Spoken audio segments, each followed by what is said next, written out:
First item we have is the rules are in front. Everyone has a copy of the rules, are same as last year, but I've redistributed copies. And we'll have a few introductions. We'll start out with David.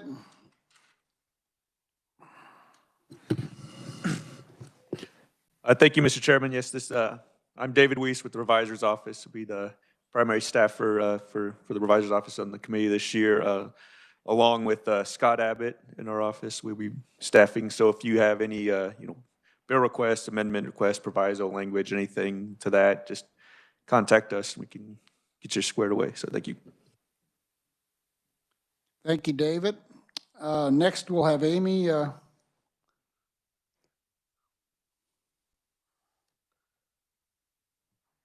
Thank you, Mr. Chairman. I am Amy Deckard with Legislative Research. You should have a yellow sheet in front of you that lists all of the fiscal assignments for the year. We have a couple new individuals to introduce you to today. I did want to note that Aaron Clausen will be on extended medical leave, so his agencies have been temporarily reassigned. So you'll see those reassignments listed with an asterisk on the yellow sheet. Please make sure you contact that individual. We'll be happy to help and get you whatever you need. Would like to introduce Dayton LeMunyon, who is our newest fiscal analyst. Hello, everyone. It's nice to meet you. My name is Dayton LeMunyon, and as Amy said, I'm a fiscal analyst with Legislative Research. I'll be in charge of the Kansas Guardianship Program, the Kansas State Board of Mortuary Arts, the Board of Tax Appeals, the Board of Examiners in Optometry, the Board of Accountancy, the Board of Hearing Aid Examiners, the Kansas Lottery, the Pooled Money Investment Board, the Racing and Gaming Commission, and the Office of the State Treasurer. Thank you, and I look forward to working with all of you. Please reach out if you have questions about those agencies. Welcome. And I would like to note that Dayton, as well as Stephen, will be staffing Ways and Means every day. So if you have anything you need for the committee specifically, certainly reach out to them as well. The next person I'd like to introduce is Harris Sheikh. He's our legislative fellow. Good morning, members of the committee. I'm Harris. I'm a legislative fellow here at KLRD. It's my first session. I have budgets for Abstractors Board of Examiners, the Board of Tech Professions. I also have Office of Administrative Hearings, the Kansas Human Rights Commission, as well as the boards of barbering and cosmetology. I look forward to working with you all. If you have any questions, please feel free to reach out. Glad to be of service. Thank you, and welcome to committee. Thank you, sir. Thank you, Mr. Chairman. And just want to again emphasize, if there's anything the fiscal team can do for you, please contact us and let us know. Thank you, Amy. Also, we have a card here that I'd like to pass and have everyone sign for Aaron, if you wouldn't mind.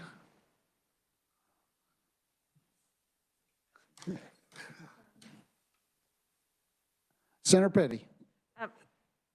This is kind of going back to our committee rules, and I know it's not on here, but I want to ask it because it's part of the Senate rules and it's on some other committees.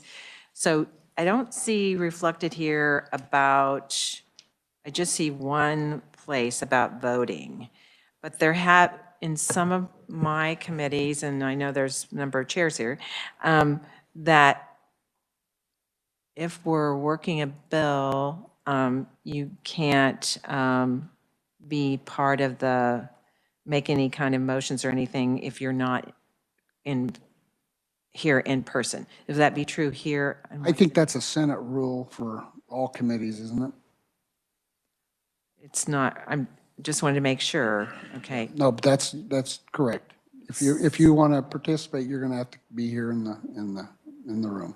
And, but that does not pertain if it's just discussion of so we have a presentation, we have and just discussion of bill, but just when it comes to the working the bill. Correct. Thank you. All right. Any other questions on the rules? This is Carolyn, just a clarification. Yes, Carolyn. I was just The only thing I was wondering, and I don't have those rules right in front of me, but I thought that you had a little bit more ability to participate, but you had to be in the building. You couldn't be sitting at home. But I don't know about if that allows voting or not, if you have to be in there to vote. But there's something different about if you're in the building. So like just say COVID's high or something, so you're sitting in your office and watching it. So I think there's a little difference there. Just a minute, I've Senator seen Clay's going to pull it up. to straighten it out. Okay, it says, member participation remotely. All members are encouraged to be present in the committee room during government proceedings. Members may only vote and participate in the working of a bill if present in the committee room. Members may participate remotely for hearings, but must be present in the State House for participating in the remote hearings. Members may not participate remotely outside the State House. Okay, well, I just want to be that example that first violated the rule.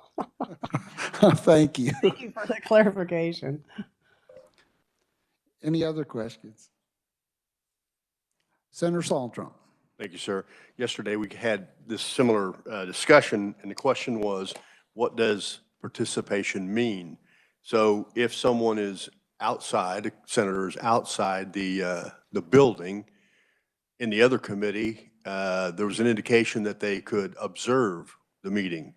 They just couldn't participate. So is that an understanding here, that if you're outside of the Capitol, that you can observe the committee meeting, but just not participate? Is that the Correct. understanding? Yeah, that's the way I read it, yes. Okay, thank you.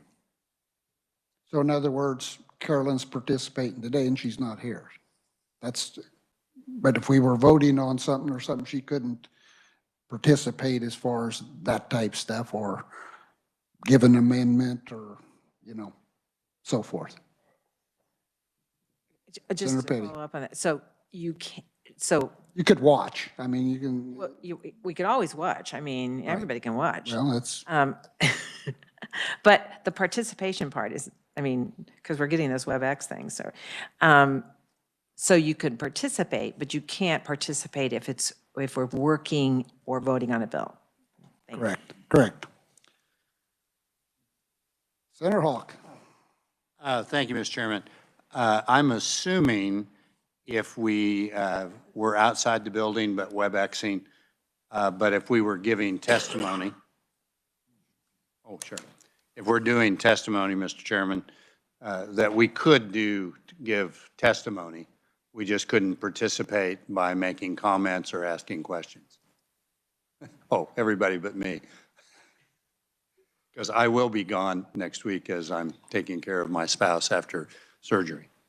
Right, and I don't want to anticipate working any bills next week with you being gone. Thank you. Yeah, you bet. Appreciate that very much. Also, Senator Hawk has some shadows he'd like to introduce. Oh, thank you very much, Mr. Chairman. We have the Flint Hills Regional Leadership Program is in the Capitol today. Jack Lindquist, some of you may know, Dr. Lindquist is retired from K-State. He was in charge of the Carl program. So I have 4 great shadows. We've already done our pictures in the chamber, and I've wowed them with some of my bad dad jokes already. But we have, and if you'd stand up as I read your name, Jeremy McDiffit, Eric Zink, George Kent, and Casey Beisenthal. Welcome them to our Senate committee, please.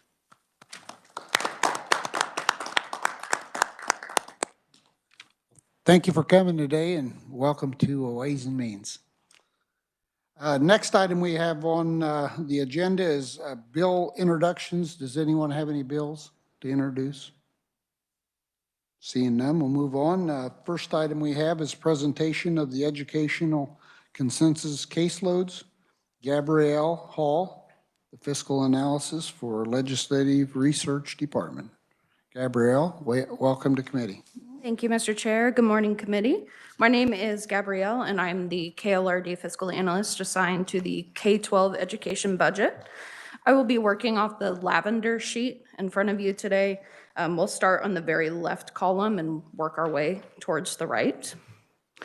On November 1st, 2021, the Education Consensus Group, which is composed of the Kansas State Department of Education, Division of Budget, and Legislative Research, met to revise estimates for fiscal year 22 and produce estimates for fiscal year 2023 and fiscal year 2024. Starting with our fiscal year 2022 revised estimate, the revised estimate in fiscal year 22 is $5.1 billion, including $4.1 billion SGF. This is an all funds decrease of $77.7 million and an SGF decrease of $88 million from the fiscal year 22 approved amount. This change is mostly associated with the state foundation aid and CAPERS USD. The state foundation aid decrease was driven primarily by a continued decrease in the at-risk weighting, which is partially offset by an increased cost of living and ancillary weightings. The cost of living and ancillary weightings increases are reflected in the increased school district finance fund line. The virtual school estimate has also been revised to closer match our fiscal year 2021 estimates, rather than assume a sharp decrease in fiscal year 22 as we anticipated last fall. There's also an increase in the 20 mil, which is due to a previously expected pandemic-related decline that didn't actualize. The local option budget state aid is also increasing as the state average increased, allowing for school district to adopt a higher local option budget without petition and change in enrollment. Special education state aid had no change from the approved amount. Capital outlay is up due to growing property valuations. And capital improvement state aid decreased due to the continuation of more bonds being moved onto the lower state rate. And Mr. Chair, I can pause there for fiscal year 22 questions, or I can move through. Is there any questions on 2022? Seeing none, please continue. Okay, moving on to fiscal year 2023. The estimate is $5.3 billion, including $4.2 billion SGF. This is an all funds increase of $152.3 million and an SGF increase of $115.5 million from the fiscal year 22 revised estimate. The change is also mostly associated with state foundation aid.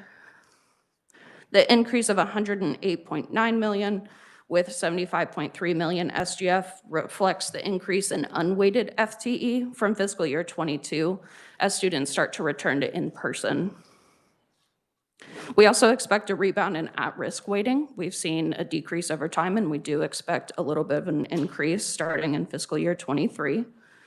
The virtual school estimate does include a slight decrease, again, as those students start to return to in-person instruction. There's also an increase in the 20 mil due to growth in residential valuation. The local option budget state aid, the average continues to kind of inch up, so we're increasing a little bit of that estimate as well. The special education state aid has an increase of about $7.4 million, which was an improved increase. Capital outlay increase is directly tied to the property valuation increase as well. And capital improvement state aid increased at a slower rate due also to the continuation of more bonds being moved onto the lower state rate. Lastly, it includes a CAPERS increase of $14.1 million. And I can pause there for 23 questions or move on to 24. One question, Gabrielle, on the in-person, I mean, that's pretty hard to calculate. How are you doing that? We do consult with the Kansas Department of Education. It is an estimate, but we originally estimated students easing back into in-person instruction sooner than we've seen come to fruition. So it is just an estimate, but we consulted with the Kansas Department of Education based on what they're seeing in school districts. I was just curious, did you have a number from last year? And then what kind of percentage you think? Because I've read some information, some of these students were going to continue on the, the internet education type stuff. So do you have a number, that you started with and where what you got percentage here, but what are we talking? Are we talking 100 kids, 500 kids, 1,000 kids that are coming back, that we're anticipating, or? Sure. We did include that in our estimate. I don't have it with me today, but that's definitely something I could get you. I'm just curious. Sure. So, any other questions? Seeing none, please continue. Okay, finally, fiscal year 2024. The preliminary estimate is 5.4 billion, including 4.3 billion SGF. This is an all funds increase of 134.3 million and an SGF increase of 115.2 million above the fiscal year 23 estimate. The change is, again, mostly associated with state foundation aid. There's an increase of 117.2 million with 101.1 million SGF. This is the first year in which base aid is increased from the prior year based on the average of the preceding 3 years CPIU. So there's an increase of a little over 3% and a base aid amount of $5,006 for fiscal year 2024. And the base state aid amount for fiscal year 2023 was $4,846. We also anticipate a weighted FTE increase and a continued slight decrease in virtual school, again, as students start to go back to in-person instruction. And we did include an increase in the 20 mil, but it does begin to plateau. There's an 18.2 million increase for local option budget state aid tied to the base growth. Special education state aid stays flat. Federal funds will end in fiscal year 2023, so the percent of excess costs will drop to about 64%. Capital outlay has a slight increase directly tied to property valuation increases. Capital improvement state aid increased at a slower rate due to the continuation of more bonds being moved under the lower state rate. And finally, there's a total CAPERS decrease of 5.7 million. And I'd be happy to stand for questions on fiscal year 24 or the caseload estimate as a whole. Anyone have questions for Senator Hawk? Thank you, Mr. Chairman. I probably should have asked this earlier.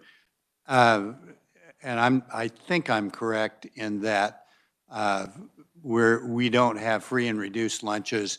Everyone gets lunches at least through the 23 budget. Is that correct? Is that also the case in 24? That's correct. For 23, I'll have to double check on 24 if they're requesting that families fill out that application again, but it will continue through 23. So my hunch is, and I think I heard this from my local school district, that because of that, maybe some of the students who would qualify for free and reduced lunch, the families would not make application, and then that would impact the total amount of dollars that are available for at-risk programs. Are we seeing that, and was that potential included in this estimate? That was included in our estimate. We've seen a little bit of an at-risk decrease before the pandemic. The pandemic and the lack of the application you mentioned definitely impacted that. So we did factor that into our consensus revenue, or our caseload process, I'm sorry. So yes, we did factor that in, and we have been seeing a decrease in at-risk students. Thank you. Appreciate it. Thank you, Mr. Chairman. Any other questions? Senator Alley. Thank you, Mr. Chairman. I want to go back to the special education, and then you got a percentage of excess cost, 64.3 and 24, but you mentioned something about federal aid reduction at 24, is that correct? Yes. So we wanted to take into account some of the COVID money being available for special education. There was specific money set aside for special education that will expire in fiscal year 2023. So we wanted to take that excess cost into consideration without the federal funds. The costs are included, but the federal funds are not included. Correct. Okay, thank you. Any further questions? Seeing none. Thank you, Gabrielle. Next, we'll have a presentation on human service consensus caseloads. Megan Leopold from the Fiscal Analysis Legislative Research Department. Thank you, Mr. Chair. Can everyone hear me all right? Yes. Okay, great. I'm Megan Leopold from Legislative Research, and I'll be providing the updates on the fall 2021 Human Services caseload estimates. We met on October 28th, and as a reminder, this includes estimates for Tanf cash assistance, reintegration and foster care contracts, CanCare medical assistance, and KDAD's non-can care. These are revised estimates for 2022, as well as newly developed estimates for 23.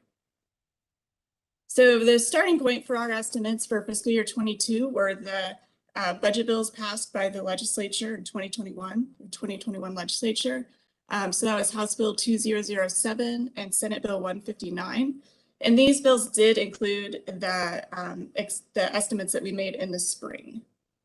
They also included the reappropriation of money that was not expended in fiscal year 21.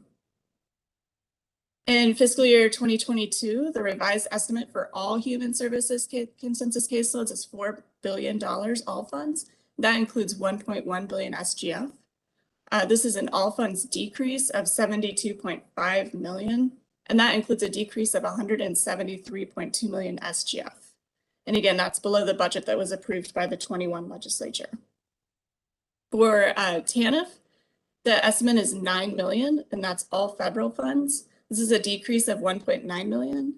This caseload has had a steady decrease since June of 2020. And it appears to be due to the stimulus checks that were sent out due to the COVID public health emergency. And that there may be fewer families that are qualifying for this benefit. For foster care, the estimated expenditures are 259 million, and that includes 174 SGF. This is an estimate of about 16.5 million, I'm sorry, this is a decrease of about 16.5 million, and that includes 17 million SGF. That decrease is largely due to about $10 million in reappropriations from fiscal year 21. For CanCare Medical for fiscal year 22, as a reminder, this includes medical expenditures for KDHE and primarily mental health and long-term care expenditures for KDADs. The fiscal year 2022 estimate for CanCare Medical is 3.7 billion, all funds, and that includes 948 million SGF. This is a decrease of 51 million, all funds, and 152 million SGF. The reasons for the all funds decrease include MCO rate adjustments. The rates were lower than anticipated in the spring. They went from the 3.2% increase that was anticipated in the spring to a 1.6% increase in the fall. There's also a decrease for fee for service payments, and that was largely due to decreased utilization during the continuing pandemic. There is also a decrease of 6.9 million from the Nursing Facilitator Provider Assessment Fund, and those were revenues that were down due to decreased census. The all funds decrease was offset by population growth. As I've mentioned in previous presentations, during the public health emergency, there's a limitation on removing beneficiaries from Medicaid. So we've seen an increased population growth above what we would typically see. So that has caused our capitation rates to go up. The SGF decrease is primarily due to that 6.2% increase to the FMAP. That is in effect for 3 quarters of fiscal year 22. In the spring, we had estimated it to be in effect for 1 quarter, because at the time that's when it was anticipated to end. Now it was, the public health emergency is scheduled to continue through January of 22, and that will put it in effect for caseloads purposes through March. For fiscal year 22, that's anticipated to have a savings of about 170 million SGF. For KDAD's non-can care for fiscal year 22, it's 39.4 million, and that includes 24.6 million SGF. This is a decrease of 3.6 million and includes 4.4 million SGF, and that's from the approved in 22. This is a decrease due largely to nursing facility fee-for-service payments. I'm happy to stand for any questions for fiscal year 22, or I can continue for ended fiscal year 23. Are there any questions for 2022? Seeing none, please proceed. Okay. The fiscal year 23 revised estimate for human services caseload, the estimate is 4.1 billion from all funding sources, and that includes 1.3 billion SGF. This is an all funds increase of 92.9 million, including an increase of 170 million SGF. And what we're comparing that to is the revised estimate for fiscal year 22. So the estimate for Tanf is 8.6 million, and that's all federal funds. For foster care, the estimate is 266 million. That includes 185 million SGF. This is an increase of 7 million, including 11 million SGF above the 22 revised estimate. This increase includes replacing 3 million from the fee fund that was a one-time reduction as part of the governor's reduced resources budget in fiscal year 22. For CanCare Medical for fiscal year 23, the estimate is 3.7 billion. That's all funding sources. It includes 1.1 billion state general fund. This is an all funds increase of 40.6 million, and that includes SGF increase of 139.4 million. The all funds increase is partially due to an risk corridor payments that were anticipated to be recouped in fiscal year 22 for lower utilization of services in fiscal year 20. There's also a 3% increase in nursing facility provider rates, which added an additional 21 million, and that included about 8.6 million SGF for fiscal year 23. The all funds increase was offset by decreased capitation expenditures. This was due to the anticipated end of the public health emergency.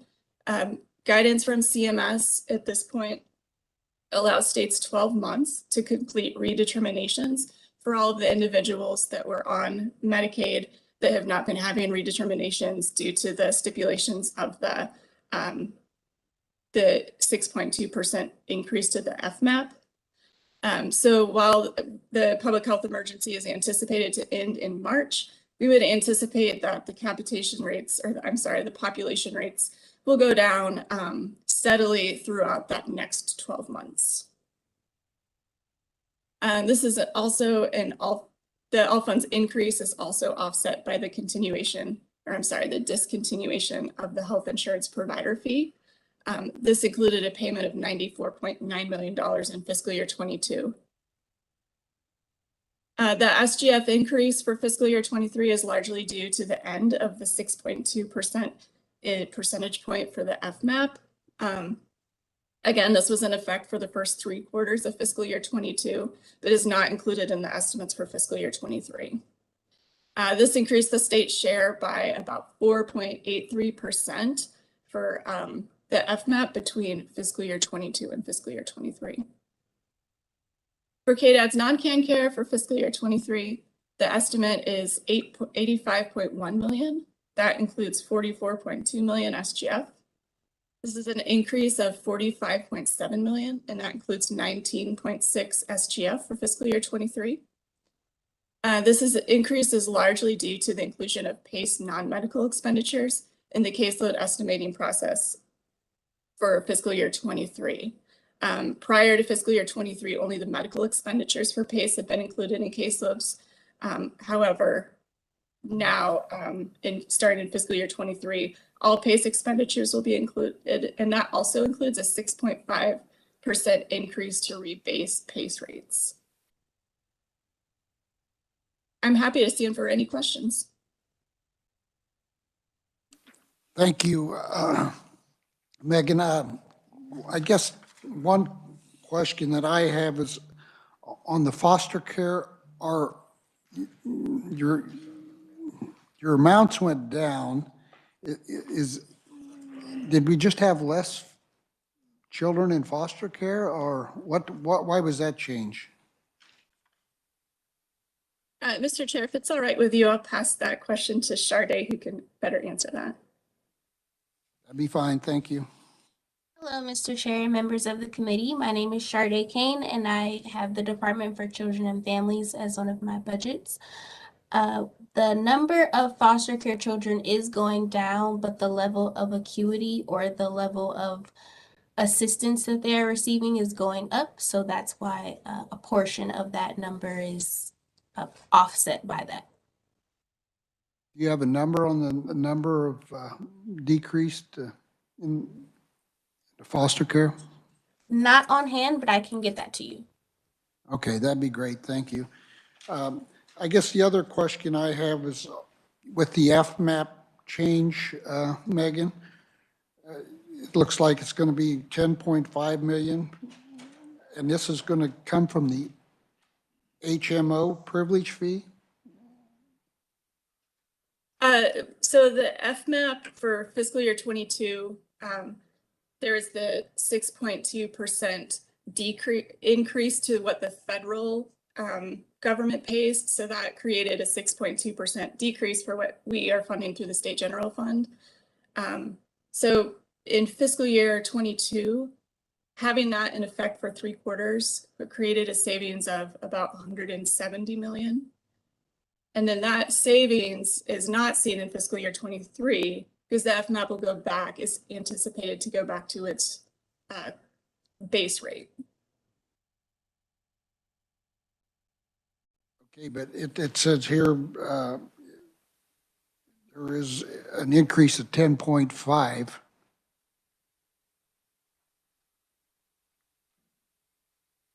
From the medical assistance fee fund on the HMO privilege fee. Oh, is that okay. just an annual increase, or what is that? Yes. So we increased the amount that was being used from that fee fund from the HMO privilege fee. That increased by about $10.5 million. So that freed up 10.5 million of SGF. Thank you. Questions? Senator Hawk. Thank you, Mr. Chairman. Megan, on the last thing, part of the PACE, I noticed there was a fairly large increase, and that was inclusion of non-medical expenses. Has the number of people participating in PACE gone up? Mr. Chairman, if it's all right, I'll have Matt Moore, the KDAF analyst, answer that. Sure.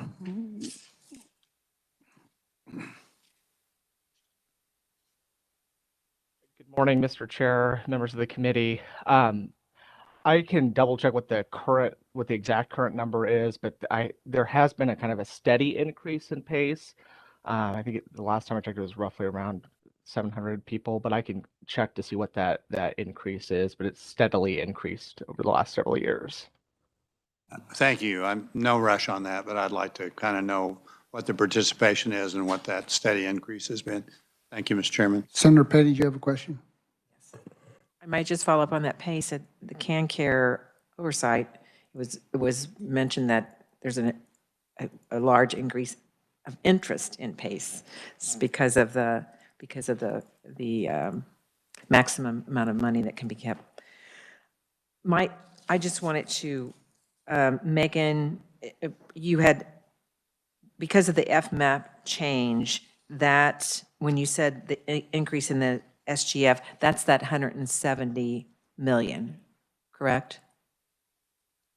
So the 170 million is what the difference, but it's what we saved in fiscal year 22 from that 6.2% boost. But what we see reflected in 23,